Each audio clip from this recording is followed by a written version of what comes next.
Kalau ada bayi yang baru lahir sebelum maghrib, sebelum malam takbiran, punya ibu itu lahir anaknya. Nah, ini wajib untuk tetap dizakati karena dia masih menjumpai Ramadan, meskipun hanya umpamanya setengah jam dalam proses persalinannya.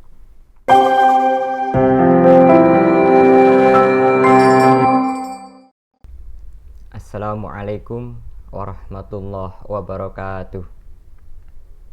Alhamdulillah, wassalatu wassalamu ala rasulillah wa ala alihi wa sahbihi wa mawalah. La haula wa la quwata illa billah. Amma ba'd. Sahabat Wali Songo yang dirahmati oleh Allah, tidak terasa puasa kita berada dalam ujung Ramadan. Itu artinya sebentar lagi kita akan menunaikan zakat fitrah. Zakat fitrah termasuk dalam ibadah wajib, termasuk dalam rukun Islam. Maka bagi setiap umat muslim yang memiliki kelebihan harta, kemudian menjumpai Ramadan dan sebagian Syawal, dia diwajibkan untuk berzakat fitrah. Para ulama menyebutkan beberapa istilah terkait dengan zakat fitrah.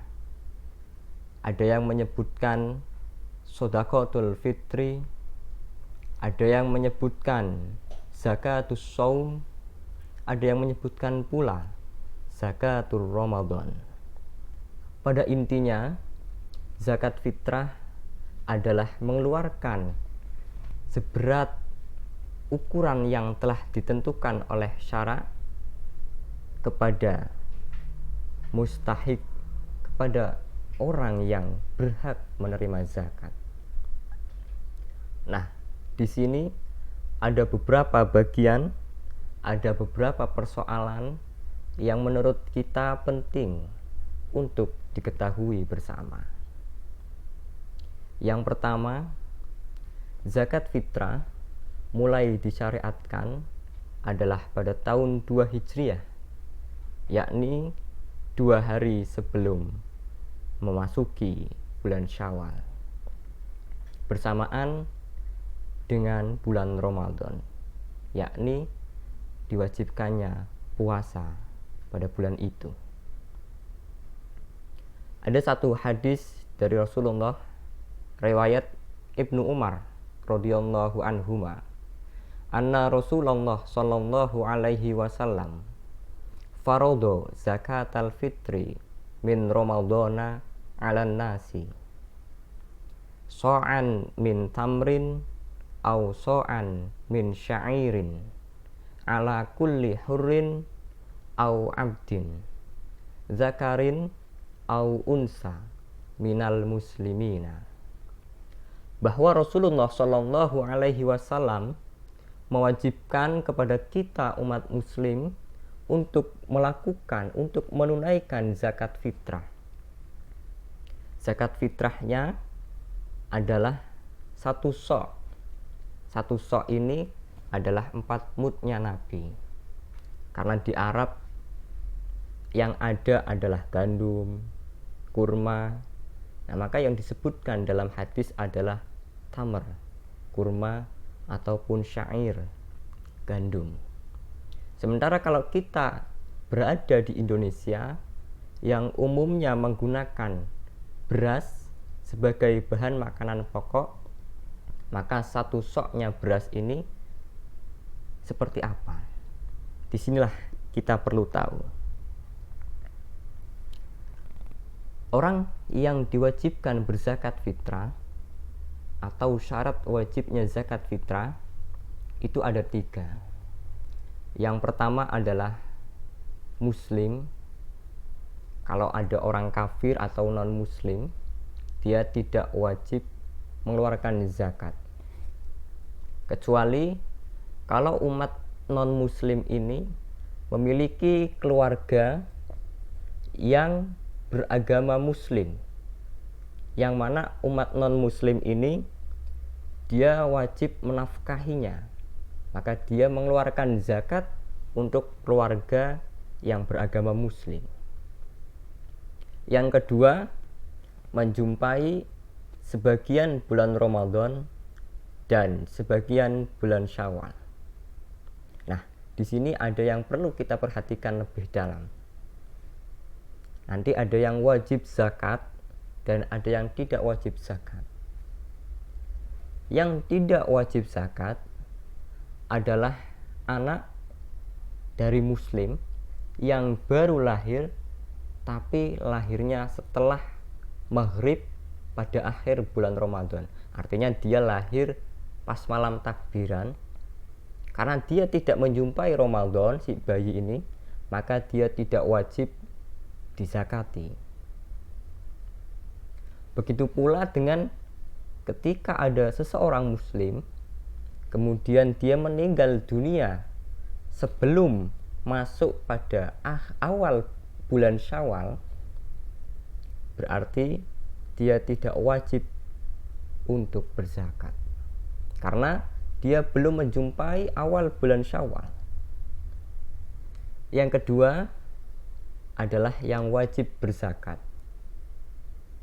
Kalau ada bayi yang baru lahir sebelum maghrib, sebelum malam takbiran, punya ibu, itu lahir anaknya.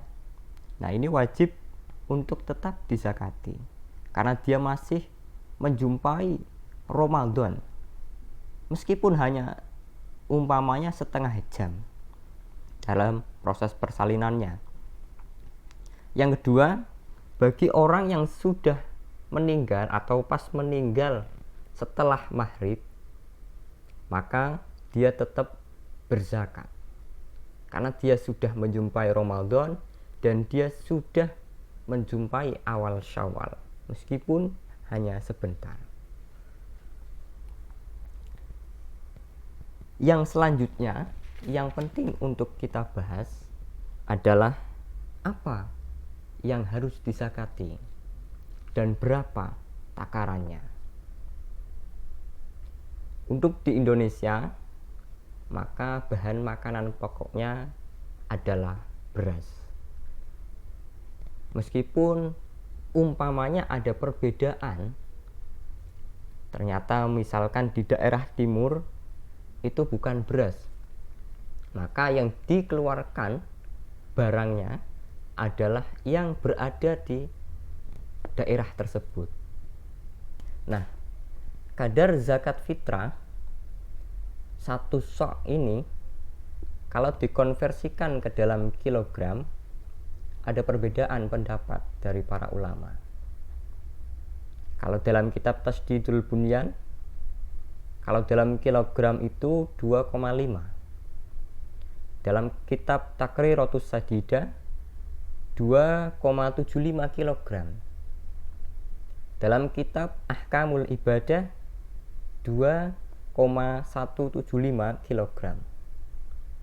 Perbedaan ini tidak perlu kita pecah belah, tidak perlu kita ributkan. Kita ikut yang mana itu lebih baik. Bagaimana dengan zakat menggunakan uang atau dalam istilah fikih kita sebut dengan qimah? Tiga ulama besar atau pendiri madhab, yakni Imam Malik, Imam Asy-Syafi'i, dan Imam Hambali, ini sepakat bahwa zakat dengan uang itu tidak boleh. Zakat fitrah digantikan dengan uang. Namun ada pendapat dari madhab Hanafi, itu tetap membolehkan zakat dengan qimah atau uang. Solusinya bagaimana? Maka solusinya yang pertama adalah panitia zakat seperti di kampung-kampung atau di perkotaan, panitia zakat yang dibentuk oleh pengurus masjid misalnya, itu menyediakan beras yang sudah diukur, yang sudah ditakar, lalu dijual kepada orang yang hendak berzakat. Nah, nanti akadnya ini menjadi akad jual beli. Lalu zakatnya setelah membeli beras diberikan kepada mustahik. Atau solusi yang kedua, mengikuti dari pendapat Imam Abu Hanifah. Namun dengan catatan kadar harganya adalah mengikuti ukuran berat dari beras ataupun ukuran dari benda yang disakati tersebut. Mengikuti pendapat Imam Abu Hanifah. Dalam kitab Fiqhul Islam wa Adillatuhu, Imam Abu Hanifah mematok ukuran dari harta ataupun bahan makanan pokok yang disakati ini sebesar 3,8 kg. Jadi seumpama beras yang dikonversikan ke dalam uang, berapa 1 kilogramnya beras itu? Kemudian dikalikan dengan 3,8 kg. Seumpama 10.000 atau 15.000 1 kilogram beras yang baik, yang kualitasnya bagus. Nanti dikalikan dengan 3,8 menjadi berapa? Kemudian disitulah keluar zakatnya. Ini pendapat Hanafiyah atau Imam Abu Hanifah.